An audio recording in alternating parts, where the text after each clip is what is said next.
No matter who you are, we all get the same 24 hours each day.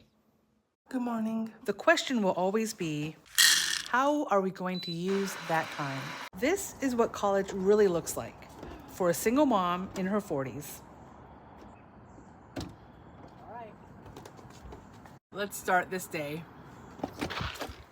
It's prioritizing what matters most, having some sort of me time,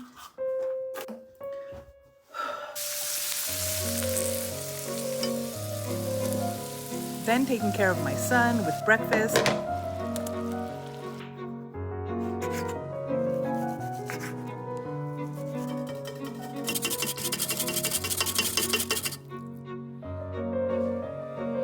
This year I've been doing bento boxes for my son's lunch. They've been working out really well in terms of having a more balanced meal at school. Obviously, house chores still need to get done, and then it's just knowing what's on our plate for the day. Tuesdays end up being the busiest day of the week for me because I first have to take Alex to school, teach geometry, go to my in-person rhetoric class, come back home to take care of Henry, do any of my online digital class homework, pick up Alex, make dinner, and whatever else the day throws at me. Some days I feel like my weeks just repeat themselves. Other days I feel like no 2 weeks are the same. But usually if I slow down, I will realize, well, there are definitely patterns I can notice. Life is much more cyclical. The things I've learned yesterday, I can definitely apply to the things I need to do today. I still have the Ophelia song stuck in my head.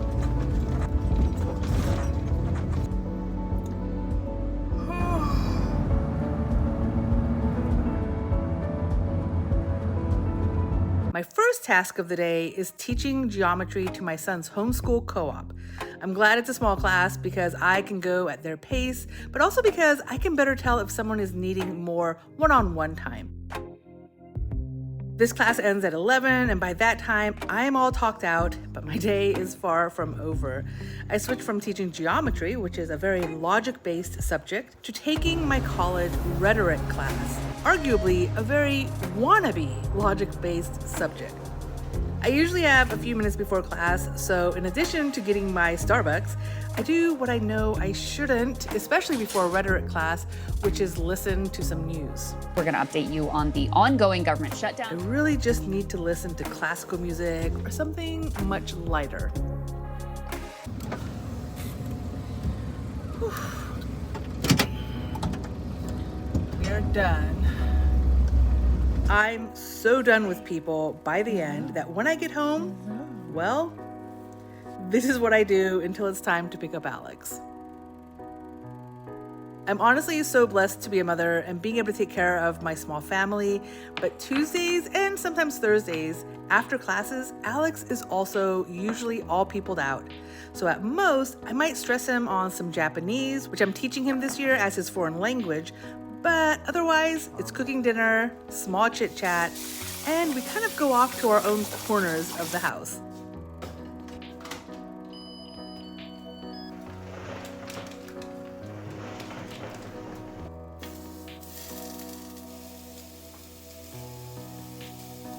Tonight I have some assignments to perfect, some of which I should have done earlier in the day, but that nap seemed much more urgent. Generally, I find my classes fairly easy, especially once I know how I want to tackle a paper or a project. For my online class, we've been required to make a website and put a lot of our assignments onto it. I'm just using a very basic Wix page. I haven't even personalized the domain, and I don't plan to, but I do think a lot of the topics, especially once class is over, will probably get pushed over to my actual website after some brand-specific tweaking, of course.